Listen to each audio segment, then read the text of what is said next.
Nous en arrivons donc au chapitre 16 du livre de l'Apocalypse. Alors cette fois, on va faire comme d'habitude, on va lire le texte pour le mettre dans son contexte au niveau des chapitres, essayer de faire des commentaires, de comprendre verset par verset ce qu'il y en a.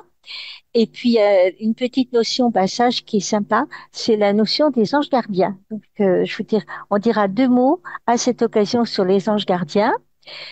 Enfin, on va terminer par un extrait d'un texte qui a été prononcé par le pape Saint Jean-Paul II et où il a cité une petite bribe de notre chapitre 7. Donc, ce chapitre, lisons-le tranquillement. Alors j'entendis une voix forte venant du sanctuaire qui disait aux 7 anges, allez répandre sur la terre les 7 coupes de la fureur de Dieu. Le premier partit et répandit sa coupe sur la terre. Il y eut un ulcère malin et pernicieux sur les hommes qui portaient la marque de la bête et sur ceux qui se prosternaient devant son image. Le deuxième répandit sa coupe sur la mer. Il y eut du sang comme d'un mort, et toute vie dans la mer mourut. Le troisième répandit sa coupe sur les fleuves et les sources des eaux, et il y eut du sang. Alors j'entendis l'ange des eaux qui disait, tu es juste, toi qui es et qui étais, toi le Saint, parce que tu as rendu ce jugement. Ils ont répandu le sang des saints et des prophètes. Tu leur as donné du sang à boire, c'est ce qu'ils méritent. Puis j'ai entendu l'autel qui disait, oui Seigneur Dieu, souverain de l'univers, ils sont vrais, ils sont justes des jugements. Le quatrième ange répandit sa coupe sur le soleil. Il lui fut donné de brûler les hommes de son feu. Les hommes furent brûlés d'une grande brûlure. Ils blasphémèrent le nom de Dieu, du Dieu qui a de tels fléaux en son pouvoir, au lieu de se convertir en lui rendant gloire. Le cinquième répandit sa coupe sur le trône de la bête.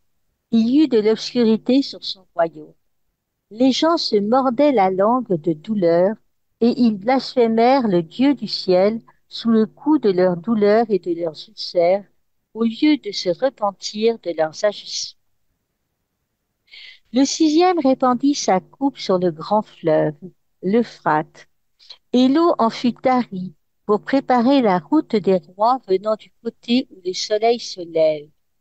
Puis, j'ai vu sortir de la gueule du dragon, de celle de la bête et de celle du faux prophète, 3 esprits impurs, pareils à des grenouilles.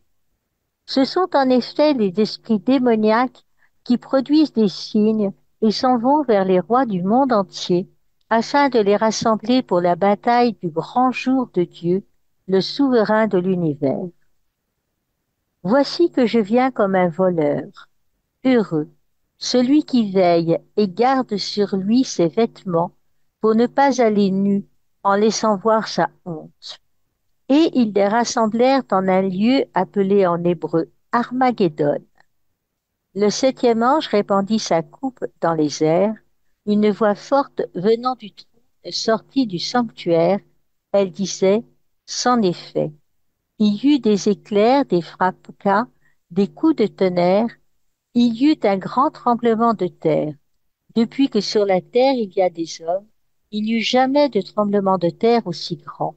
Et la grande ville se disloqua en 3 parties, et les villes des nations tombèrent, et Dieu se souvint de Babylone la grande pour lui donner à boire le vin de sa fureur, la coupe de sa colère.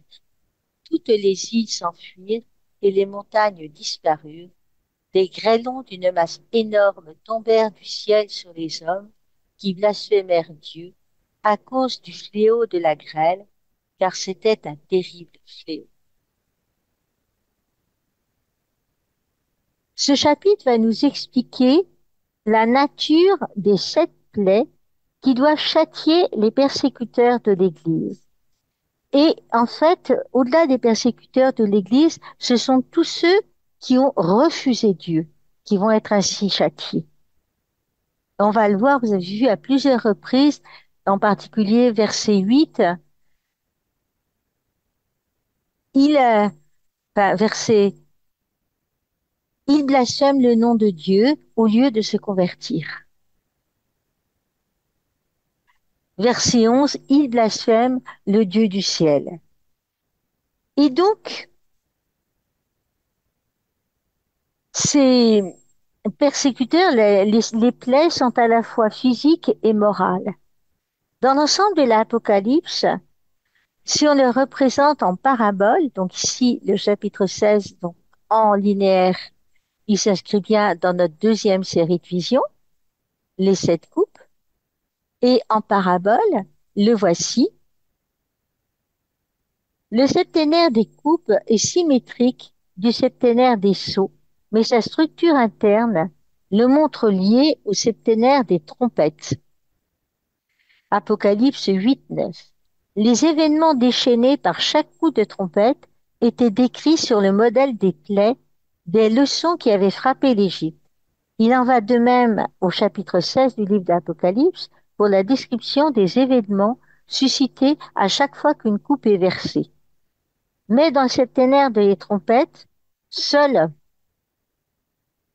un tiers de la création était frappé chaque fois, alors qu'ici, c'est le cosmos tout entier qui est concerné, mais concerné pourquoi? Pour une piqûre de rappel, hein, on va le voir, et donc, pour lui dire, attendez là, euh, voilà ce qui arrive à ceux qui ont suivi la bête, voilà ce qui arrive à ceux qui refusent. Et ici, donc, d'un septénaire à l'autre, on a constaté un crescendo, le trouble au sein de la création face à l'événement de la venue du Seigneur devient ici un bouleversement total face au jugement imminent. La continuité, la progression entre les deux sections, elle s'apparaît d'une façon simple par le tableau comparé que je vous montre là. Hein, on est toujours en train de suivre Enzo Bianchi quand on fait ça. On a les trompettes et les coupes, et donc on s'aperçoit que c'est bien en parallèle. Je vous laisse arrêter la vidéo si ça vous fait plaisir pour bien voir qu'il y a un parallèle, mais rassurez-vous, il y a un petit tronçon que l'on va garder en plein écran. La coupe, le fleuve Euphrate, qui est parallèle vers ce que. On va le voir plus en détail. Donc ce tableau comparé qui nous permet de voir ça, et si on porte un regard d'ensemble ici, on peut dire que les hommes sont jugés et ils sont jugés, mais ils ont le choix. Ceux qui disent oui. Aucun d'eux n'est frappé à mort, on y reviendra. En fait, ce jugement, il se marque à travers les souffrances et provoque des événements terribles comparables aux plaies qui avaient frappé l'Égypte, mais par ce genre de leçon, Dieu sépare le peuple des justes et des mauvais. Il demande donc la conversion des hommes. Et on va voir que l'objectif, le but est, regardez ce qui se passe si vous ne vous convertissez pas. On va vous donner des moyens, pas forcément très positifs, mais on frappe mal ceux qui ne se convertissent pas, parce que ceux qui ne se convertissent pas, ne l'oublions pas, ne suivant pas la loi de l'amour, eh bien, ils suivent la loi de la haine et ils font du mal et du bobo autour d'eux. Ça aussi, on peut le dire et on arrivera à ça. Et donc, Dieu sépare le peuple des Justes, demande la conversion des hommes. Et si le cœur des hommes ne cesse de s'endurcir, ce n'est pas la volonté de Dieu, mais une attitude obstinée de la part de l'homme qui manifeste une non-volonté de conversion. Dans le septénaire des trompettes, Jean avait déjà constaté que malgré les leçons, les hommes échappés n'ont pas renoncé, et c'est le verbe métaïnoïen, se convertir, ils n'ont pas renoncé aux œuvres de leurs mains et ils n'ont pas arrêté d'adorer les démons et les idoles. Ils n'ont pas renoncé au meurtre et au vol. Apocalypse 9, 20, 21. De même, ici, à 3 reprises, Jean constate la réaction rebelle et blasphématoire des hommes qui, même face aux coupes répandues du haut du ciel sur la terre, ne se sentent toujours pas engagés sur un chemin de conversion. Jean va affirmer, on va le voir un peu dans le détail, avant de reprendre là, il va affirmer que les hommes blasphèment le nom de Dieu, qui a pouvoir sur les fléaux, au lieu de se convertir. Ils blasphèment le Dieu du ciel à cause de leur souffrance. Ils blasphèment Dieu à cause du fléau de la grâce. Vous allez me dire, quelle est la différence entre blasphémer et gronder? N'oublions pas que Thérèse d'Avila, elle a eu cette phrase absolument célèbre que j'ai déjà voulu vous donner. Elle s'adresse au bon Dieu. Si c'est comme ça que vous traitez vos amis, pas étonnant que vous en ayez si peu. Paf. Mais au contraire, blasphémer, c'est rejeter Dieu. Elle dit, pas étonnant que vous en ayez si peu, mais elle continue à être amie de Dieu et en ce sens, elle ne le rejette pas. Dieu adresse des appels au monde. Il offre des coupes aux hommes en signe de communion. Des coupes qui peuvent vraiment restaurer la communion si l'homme sait les accepter. Mais ces coupes, elles peuvent se changer en condamnation, évidemment. On s'en souvient de saint Paul en 1 Corinthiens 11, qui a dit: quiconque mange le pain ou boit la coupe du Seigneur indignement aura à répondre du corps et du sang du Seigneur. On est clair? Indignement. Je me sens indigne, donc je suis indigne, c'est indigne, et j'y vais pas. Les prêtres sont là, n'hésitons pas à les solliciter. Ils sont porteurs du pardon de Dieu.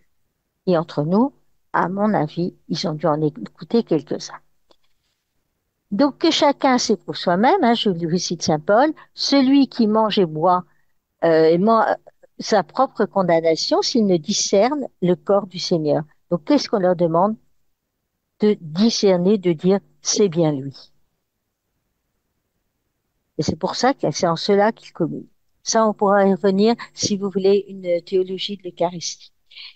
Donc Dieu est en train d'offrir des coupes à la terre comme il l'avait fait en Égypte. Les hommes ont la possibilité de ne pas endurcir leur cœur, mais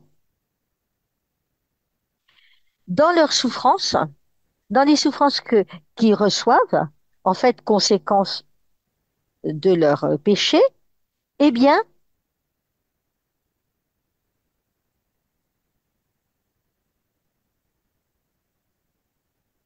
au lieu de reconnaître l'œuvre de Dieu et de se mettre en situation de conversion, ils disent niet et ils se mettent à blasphémer. Voilà la leçon globale que l'on peut tirer de ce texte. Modo grosso. Dieu est en train, les quatre fléaux les fléaux semblent venir frapper systématiquement les œuvres des hommes qui ont été marquées du sceau de la bête et se sont prosternés devant la statue. Vous vous souvenez, on l'a vu. Et maintenant, on va essayer de passer verset par verset.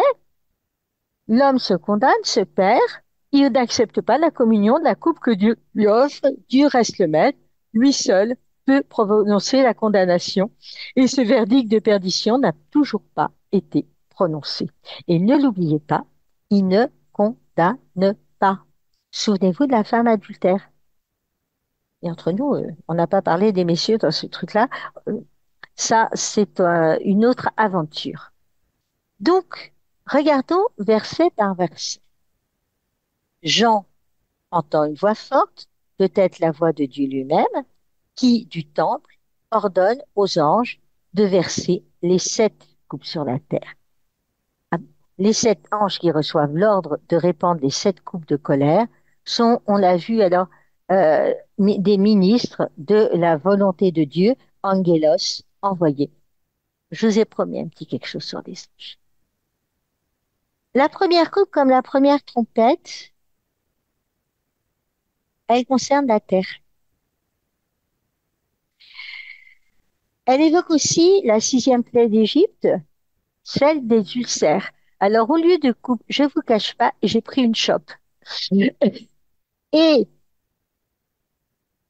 voilà, les ulcères, magnifique petite photo sympa des ulcères qui nous sont annoncés. Cette référence à l'Exode nous prouve que nous ne sommes pas vraiment pas confrontés à des catastrophes déchaînées par un Dieu vengeur, mais au déroulement de l'histoire du salut. Le Dieu dans lequel nous croyons n'est pas un Dieu vengeur. Et à travers les leçons envoyées à l'Égypte, le Seigneur, qu'est-ce qu'il a fait? Il a délivré son peuple et il a invité Pharaon et les Égyptiens à la conversion. Et le Nouveau Testament qui accomplit l'Ancien, il n'y a pas de raison qu'il ne fasse pas pareil. De même, à travers les nouvelles leçons, il va exhorter les adorateurs de la bête à la pénitence et à la conversion. Il va prononcer un jugement réprobateur contre l'esprit du monde, dont les vainqueurs de la bête ont été rachetés par le sang du Christ. Donc on a vu dans cette première coupe, il y en a encore un, voilà. Je voulais vous montrer ce que c'était qu'un ulcère au pied. On a vu la plaie morale de honte et de confusion en châtiment de l'endurcissement à écouter la voix de l'Église.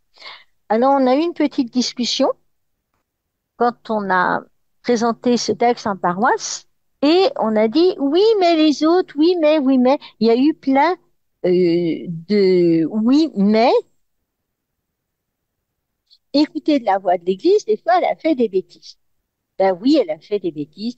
Oui, elle a su entendre les opposants qu'on arrivera à dire constructifs, qui justement ont permis à des saints de la l'accompagner, de la remettre sur le droit chemin. Alors il y a deux grands, très grands célèbres, hein. Pas au hasard, hein, pour de la part d'une dominicaine, c'est normal que je vous parle de Saint Dominique qui a été voir les cathares, qui les a écoutés, qui a dit qu'est-ce que vous avez raison de dire que l'Église et les hommes d'Église, ils sont en grand apparat sur des grands chevaux, alors sur leurs grands chevaux, alors que le peuple n'a pas de quoi manger et marche pieds nus. Aussi sec, il tombe de cheval et il enlève ses godasses et il marche pieds nus. Deuxième temps, grand mouvement d'histoire, vous avez le monde qui dit, vous êtes éloigné de la Bible, vous ne la lisez plus. Et c'est vrai que les catholiques, ils étaient un peu réticents à ouvrir la Bible. Merci à Vatican II, merci surtout à tous ceux qui l'ont préparé, inspiré. Et vous avez un Saint Ignace de Loyola et un Concile de Trente qui dit, ouh là là, merci de nous avoir dit qu'on n'avait pas lu la Bible, et que ceci. Et donc, je vous ai écouté et je dis à l'Église, elle a fait des bêtises, elle revient. Donc, vous voyez ce type d'opposants. Et puis, il y a les opposants anti-Dieu, en Église, anti-anti. Et ceux-là, c'est de ceux-là dont on parle dans le livre de l'Apocalypse. Ceux qui ont reçu des ulcères et qui auraient pu dire, au fait, peut-être que mon ulcère, il est à cause de mon péché. Et si j'allais, tranquillou, me convertir. Donc, ça, c'était la première coupe.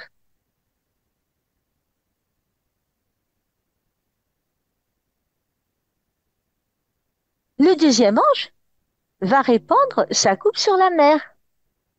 Et il y a du sang comme d'un mort, et toute vie dans la mer meurt. Voilà la mer, oui, c'est un bout de nuage, mais c'est quand même une mer. Voilà la coupe, et la mer se change en sang. J'étais sûre que ça vous plairait. Les eaux, non seulement elles sont changées en sang pour le tiers de l'eau de la mer, mais seulement le tiers des créatures marines avaient péri au chapitre 8. Ici, c'est la mer entière qui est touchée, et la mort atteint tous les animaux marins. N'oublions pas, la deuxième plaie frappe la mer, la convertit en sang. La mer, c'est qui? C'est les nations. Les nations qui entièrement ne sont pas présentes, ne sont pas dans le chemin de conversion, dans le chemin qu'offre l'Église, et elles sont changées en sang, c'est-à-dire châtiées de grandes guerres et de grandes révolutions, de grandes misères, parce qu'elles s'éloignent, n'oubliez pas, les petits restes des prophètes. Voilà pour la deuxième. La troisième coupe, c'est les fleuves et les sources des eaux. Il y a du sang. Donc voilà les fleuves, voilà les sources des eaux. J'espère que vous apprécierez la coupe géologique. Voilà la coupe qui arrive et la conséquence, le sang. La troisième coupe, la troisième trompette, ce sont les eaux douces. Fleuves et sources des eaux, Potamoy, Pégaï, Hydraton, Idaton, au son de la troisième trompette, le tiers des eaux était devenu amer et non potable. La troisième coupe les change entièrement en sang, comme ça s'était produit pour les eaux du Nil au cours de la première plaie d'Égypte, Exode 7,14. D'après une image souvent employée par les écrivains et les orateurs sacrés, on peut aussi y reconnaître des doctrines erronées des infidèles qui les mènent et de leurs docteurs, qui les mène à l'effusion du sang. Alors après, ben, tous ceux qui sont dissidents, ils ont droit à dire, ah, mais c'était écrit dans le livre de l'Apocalypse, on l'a trouvé. Voilà pour donc cette troisième goutte. Alors, ah, du ciel, on chante l'hymne L'ange des eaux, qui reconnaît dans cet événement l'œuvre de Dieu juste et saint. En effet, il a écouté, l'ange des eaux, oui, a écouté le cri des victimes qui sont sous l'autel. Et vous vous souvenez, quand on construit un autel, on y met toujours des reliques des saints. Et donc ces victimes invoquent la justice de Dieu. Une autre voix sortie de l'autel atteste une nouvelle fois le sens profond de ces notions, autant d'interventions de Dieu, venu manifester sa volonté et sa justice en vue du salut. Voilà comment les hommes devraient les comprendre pour se repentir, s'éloigner des idoles, revenir vers le Seigneur. L'ange des eaux est vu comme l'ange tutélaire des dissidents obstinés. Et alors, n'oubliez pas que l'Église croit que tous les hommes et toutes les nations, sans exception, même les nations infidèles, ont leurs anges gardiens. La Bible parle de l'ange des Perses et de l'ange de Macédoine, mais c'est probablement l'ange préposé aux eaux du globe qui reconnaît la justice de ce fléau. J'ai craqué. J'ai dit que dit l'Église catholique dans son catéchisme sur les anges gardiens. Et j'ai trouvé deux petits paragraphes. Oui, je sais, j'ai chanté le 335. 334 et 335. 334, toute la vie de l'Église bénéficie de l'aide mystérieuse et puissance des anges. 336, du début de l'existence au trépas, la vie humaine est entourée de leur garde et de leur intercession. Chaque fidèle a à ses côtés un ange comme protecteur et pasteur pour le conduire à la vie.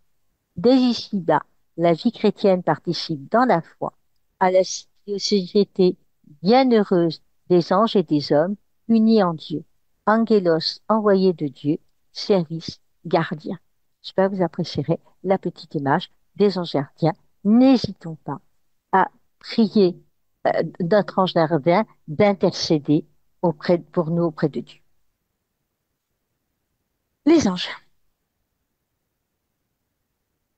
Alors, une question qui a jailli, est-ce que, il y a aussi des anges de misère? Eh bien, écoutez, c'est pas dit dans le catéchisme de l'Église catholique, c'est pas forcément dit dans la tradition. Alors que les anges gardiens, c'est théologique et c'est de foi.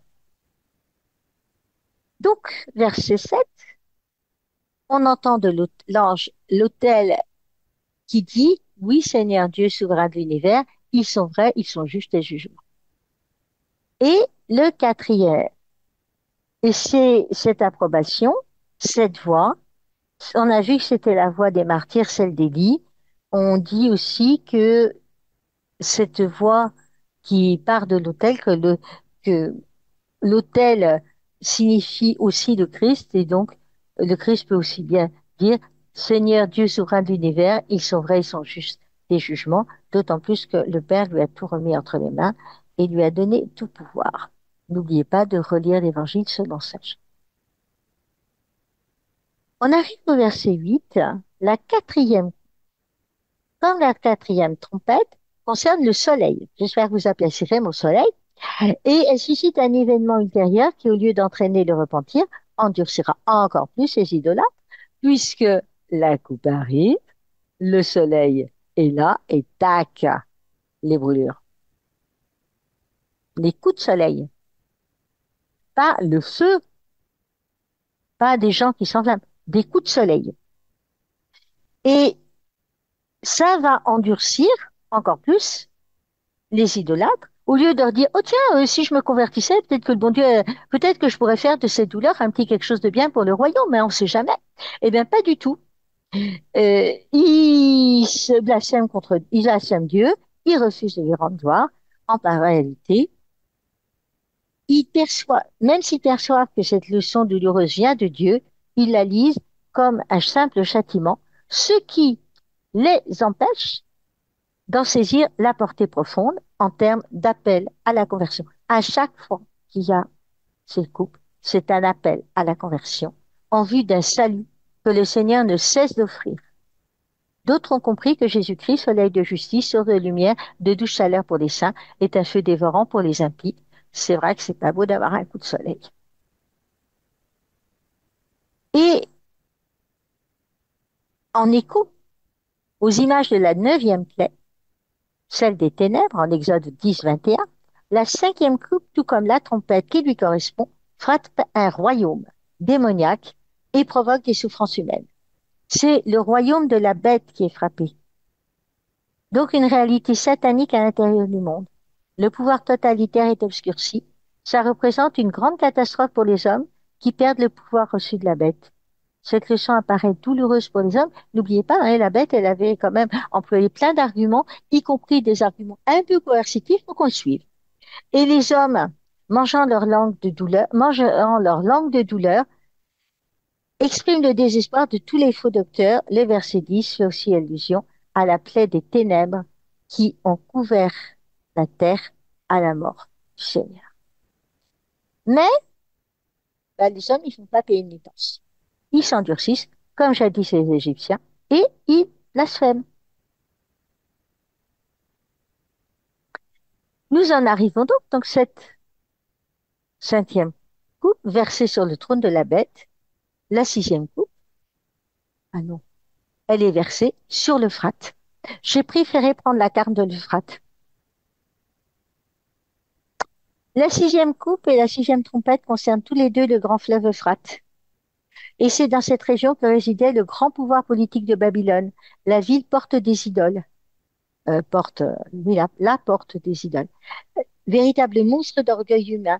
Ainsi, on prépare déjà le terrain pour la dernière coupe qui frappera précisément Babylone. On dit que l'Euphrate, c'est le fleuve de la confusion. Et cette coupe, elle va tarir les eaux de l'Euphrate. Et donc, puisqu'on peut passer à pied sec, qui sait qui va passer à pied sec sympa? C'est les armées qui se battent entre eux. Ces images ont vraiment la portée symbolique et la euh, bataille que les rois d'Orient vont livrer devient le combat eschatologique des rois du monde, de l'armée démoniaque qui s'oppose au plan de salut divin, au grand jour du Dieu Tout-Puissant. Et cette armée, elle est rassemblée par les trois esprits démoniaques semblables aux grenouilles, échos de la deuxième plaie d'Égypte. Ah, vous les voulez. Alors déjà, on va avoir la coupe qui se répand sur l'Euphrate, qui la sèche, et on va avoir ce verset 13 qui est très sympa. Cette coupe, la sortie, donc les esprits démoniaques sortis de la première bête et de la deuxième bête face au grand jour de Dieu des armées. Donc face à la manifestation pleine et définitive de son jugement, il y a la réaction virulente de la Trinité satanique qui se sent désormais au pied du mur. Le châtiment sera la ruine de Rome, la nouvelle Babylone et de tout son empire par les princes venus de l'Orient. Et ils ont voulu être totalitaires, hein. Hein. Ils ont lancé des trucs. Je voudrais pas dire quoi. Ils faisaient bobo aux gens. Et donc le dragon, eh bien, et son prophète veulent se défendre contre cette attaque, et de leur bouche sortent trois esprits impurs, démons ou faux prophètes. Ils sont semblables à des grenouilles. Je sais, celles-ci sont très mignonnes. Et ça n'est jamais su aux apparences. Et remarquons en passant que le démon se manifeste le plus souvent sous l'apparence d'animaux immondes, la grenouille, le rat, le bouc et les serpents. Je vous laisse sur les mignonnes grenouilles. Et donc, c'est par ces prodiges qu'ils ont séduit les rois et les peuples. Ils les coalisent maintenant pour s'opposer à l'accomplissement des vengeances du Seigneur. Le verset 15 interrompt soudain le cours du récit parce que Jean y insère les paroles du Seigneur qui proclament Voici que je viens comme un voleur. Il faudrait retenir ce verset, Apocalypse 16, 15. Heureux celui qui veille et garde ses vêtements pour ne pas aller nu et laisser voir sa honte. Dans la finale de l'évangile de Jean, ils vont à la pêche, ils savent qu'ils ont rendez-vous avec le ressuscité en Galilée, et Pierre s'aperçoit qu'il est nu, il se précipite pour mettre son vêtement. Notre plus beau vêtement, n'est-ce pas notre beauté, notre humilité, notre être tourné vers Dieu, notre volonté de suivre le Seigneur et son amour et d'aimer comme il aime. Donc le grand jour du Dieu Tout-Puissant n'est autre que le retour, le jour du retour du Christ. Ce jour est préparé par des événements qui se traduisent en béatitude pour les croyants, c'est-à-dire pour les hommes qui savent percevoir derrière ces événements la proximité de leur délivrance. Ils deviennent source d'angoisse et de peur uniquement pour ceux qui ont dit ah là c'est le patron qui arrive. Et donc on pourrait s'étonner que soit inséré ici entre la sixième et la septième coupe, c'est cet événement, ce jour, cette source d'angoisse. En fait, c'est une preuve que les plaies déchaînées par les couples sont des interventions qui jugent la rébellion des hommes idolâtres. Et les hommes, au lieu de dire oui, ils se rebellent. Et ils les exhortent prophétiquement à la conversion et viennent accomplir l'histoire du salut. Et cette béatitude, elle s'adresse à l'humanité entière qui ne doit pas aller nue, Adam, l'homme tiré d'Adama la terre, mais conserver le vêtement de ses œuvres. Cette annonce anticipe sur un événement qu'on va voir à la fin, au chapitre 19. C'est Dieu lui-même qui revêtira de cet habit, c'est-à-dire cet habit, c'est les œuvres des saints. Et comme nous sommes tous des saints en puissance, c'est l'humanité entière.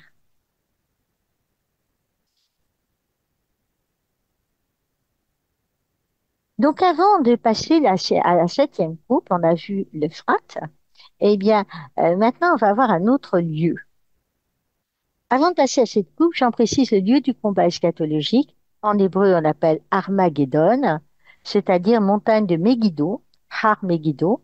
Et la région de Megiddo, elle a déjà été le théâtre de la grande victoire remportée par Déborah et Barak contre Sisera à l'époque des juges. Juges 5-19. Et comme je sais que c'est pas évident de voir sur une carte, de retrouver les noms, surtout pour les habitués des GPS, ils tapent le nom de la ville, on vous dit où on vous y emmène, eh bien là, j'ai mis la grande flèche. Et dans la bataille du livre des juges, les éléments naturels du ciel et de la terre avaient combattu pour Israël. Armageddon évoque désormais le lieu du combat eschatologique. Le mot signifierait ruine des deux armées. Quant au rassemblement des armées que nous trouvons dans Apocalypse 19, on verra qui fait référence aux prophéties d'Ézéchiel 38-39 et au combat eschatologique contre Gog et Magog dont les troupes dans les temps derniers porteront un assaut contre les finales, contre les montagnes d'Israël. Regardons 2 secondes le livre d'Ézéchiel quand même, ça fait la peine. Chapitre 38, 8 et 39, 2, 3, 4 et verset 17. Alors pour ceux qui font la cuisine en écoutant les vidéos ou qui ont plein de choses à faire autour, je vais vous le dire quand même.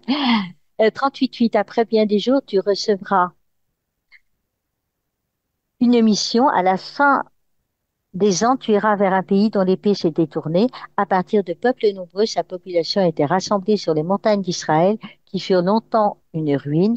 Elle a été retirée du peuple pour habiter tout entière en sécurité. Chapitre 39. Je te ferai vers volte-face, je te conduirai, je te ferai monter de l'extrême nord et je te ferai venir sur les montagnes d'Israël. Je briserai ton arc dans ta main gauche, je ferai tomber tes flèches de ta main droite, tu tomberas sur les montagnes d'Israël, toi, tous tes bataillons et les peuples qui sont avec toi. Je te donnerai en pâture aux rapaces, aux oiseaux de toute espèce et aux bêtes sauvages. Et toi, fils d'homme, ainsi parle le Seigneur Dieu, dis aux oiseaux et à tous ceux qui volent, à toutes les bêtes sauvages, rassemblez-vous, venez, réunissez-vous de toutes parts en vue du sacrifice que je vais offrir pour vous, un grand sacrifice sur les montagnes d'Israël. Vous pourrez manger de la chair, boire du sang. Tiens, on est encore en train de se retrouver à l'Eucharistie. Et ouais, ben oui, ben on y est toujours, quoi. C'est toujours c'est cette célébration qui est là. Revenons. On verse alors, donc, le septième ange répand la coupe dans les airs. Et ben, je me suis laissée aller à une petite animation. Déjà, dans un premier temps, on compare les chapitres 16 et les chapitres 11. Donc, c'est quand même très parallèle et c'est normal et ça se comprend. Et c'est pour ça qu'on a présenté le plan du livre de l'Apocalypse sous l'aspect d'une parabole, toujours à la même citation, toujours le même livre cité. Et voilà. Donc vous avez vu le temple, la coupe, ce coup-là, elle va du bas. Et derrière, on crie, la voix crie, tout est en accompli. Voici anéantis tous les opposants. Et la preuve, regardez dans quel état on a laissé Babylone. Ensuite, ça je l'ai pas mis, je l'ai pas dessiné, il y a des éclairs, des voix, des tonnerres, un tremblement de terre, si violent qu'il n'en fut jamais de pareil depuis que l'homme est sur terre. Et pour finir, la grêle énorme. Euh, Là voilà, les grêlons de masse énorme qui tombent du ciel sur les hommes qui blasphèment Dieu à cause du fléau de la grêle, car c'est un terrible fléau. J'ai un souvenir assez cuisant d'un jour où on tendait le verre. Alors nous, on tendait le verre de pastis et puis les glaçons tombaient directement dedans. Le tout, c'était d'être bien à l'abri et que d'avoir que le verre qui sortait.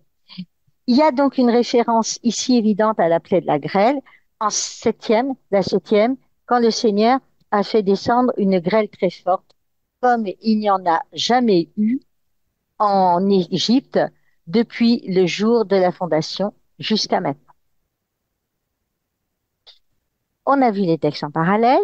Verset 19, la voix puissante qui sort du trône atteste que désormais le jugement de Dieu s'accomplit, le Dieu saint et juste se manifeste, accompagné des signes classiques, et ça provoque le bouleversement de Babylone, capitale de l'idolâtrie, symbole du pouvoir totalitaire. Et qu'est-ce qui va devenir de nous?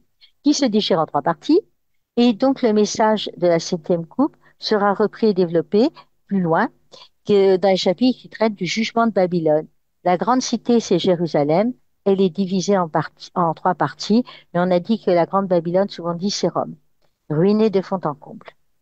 Le jugement qui frappe tout ce qui se dresse fièrement, les montagnes qui paraissent tellement solides et inébranlables, et les îles qui émergent des eaux, sont le symbole des régions lointaines et idolâtres qui n'ont pas accueilli l'appel à conversion.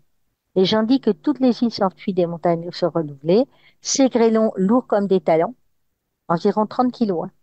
Alors on a dans l'Assemblée, ouais, j'ai lu 40. Et ben, si c'est 30 ou 40, on n'a pas de poids et talons, on n'est pas allé voir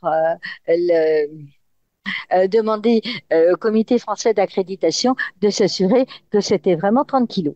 Ou 10, en tout cas, c'était lourd et je souhaite à personne de porter. En tout cas, il tombe sur la terre. Je rappelle que la charge maximale tolérée à porter pour les travailleurs, pour les messieurs, c'est 20 kilos. Du moins, il y a à une certaine époque, c'était ça.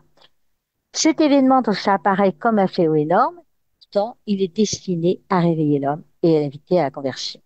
Encore une fois, la réaction des hommes et l'endurcissement. Alors, alors on va récapituler, on va reprendre. Voilà les sept. L'ulcère. Bobo, c'est vrai. La mer se change en sang. Ok, de toute façon, boire d'eau de la mer, elle est tellement salée que c'est pas bon. Les sources deviennent du sang, il faudra trouver de l'eau potable. Le soleil brûle les hommes, c'est vrai qu'il fait bobo. Le royaume de la bête s'obscurcit. Tous ceux qui ne sont pas du royaume de la bête, ils craignent rien. La sixième, l'Euphrate s'assèche, les armées étrangères peuvent envahir, oui, mais... Et la septième, Babylone est détruite, Jérusalem. Donc, le jugement s'est accompli, on a bien vu ça. Mais aucun homme n'est frappé à mort. Alors, vous avez vu que j'ai mis une coupe et puis du sang qui en sortait. Je vous propose une petite image puisque au moins à deux reprises, on est dit dans notre chapitre que les hommes ne se sont pas convertis. Moi, j'ai l'image du tamis. Il y a un premier truc, on passe à terre au tamis, puis en réaction, ah ben il y en a plein qui restent qui disent ah oui mais les c'est pas trop bête ce qu'il dit, moi je dis oui. On a toujours vu dedans ceux qui disaient non. Il y en a plein qui ont dit oui. Et Jean mentionne ceux qui disent non et les effets pour les rangs suivants. Mais s'il mentionne ceux qui disent non, il dit pas que tous disent non. Donc, rien ne nous empêche de proposer, en tout cas, que dans cette escalade de coupe, et donc avec les effets que je laisse volontairement sous les yeux, eh bien, il y en a plein qui ont réagi positivement. Et il y en a, si plein, il y en a peut-être qui ont réagi positivement et qui sont convertis et qui ont suivi le royaume de Dieu. Et que c'était bien l'objectif vu, un Dieu qui n'altère pas notre liberté et qui la suscite et qui l'éveille. Donc voilà l'effet des coupes, je vous l'ai montré. Aucun homme n'est frappé à mort. Oui, il y a la guerre, d'accord, mais Dieu ne frappe pas un homme à mort. Il sait ce que c'est que de frapper un homme à mort, il en connaît quelque chose, son propre fils, petit. Voilà l'effet. Et terminons, si vous le voulez bien, par cette catéchèse de Saint Jean-Paul II, le mercredi 3 septembre 2003. Les racines du juste plongent en Dieu même, dont il reçoit la lymphe de la grâce divine. La vie du Seigneur l'alimente et le transforme en le rendant florissant et luxuriant, c'est-à-dire en mesure de donner aux autres et de témoigner de sa propre foi. Les dernières paroles du psalmiste, dans cette description d'une existence juste et active et d'une vieillesse intense et dynamique, sont en effet liées à l'annonce de la fidélité éternelle du Seigneur. Nous pourrions donc conclure à ce point par la proclamation du chant qui s'élève vers le Dieu glorieux dans le dernier livre de la Bible, l'Apocalypse. Un livre de lutte terrible entre le bien et le mal, mais également un livre d'espérance dans la victoire finale du Christ. Grande, merveilleuse sont tes œuvres, Seigneur Dieu, Maître de tout. Justes et droites sont tes voies, ô Roi des nations. Car seul tu es saint, et tous les païens viendront se prosterner devant toi, parce que tu as fait éclater tes vengeances. Tu es juste. Il est et il était le saint d'avoir ainsi châtié. Oui, Seigneur Dieu, Maître de tout, tes châtiments sont vrais et justes. Voilà l'effet des coupes, telles qu'elles nous sont présentées, telles qu'elles nous sont données.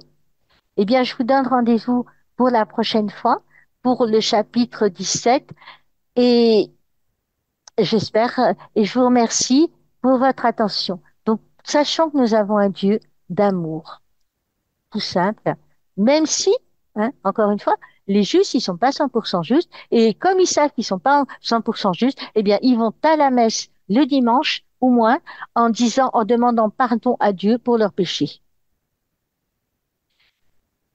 À bientôt. Au revoir.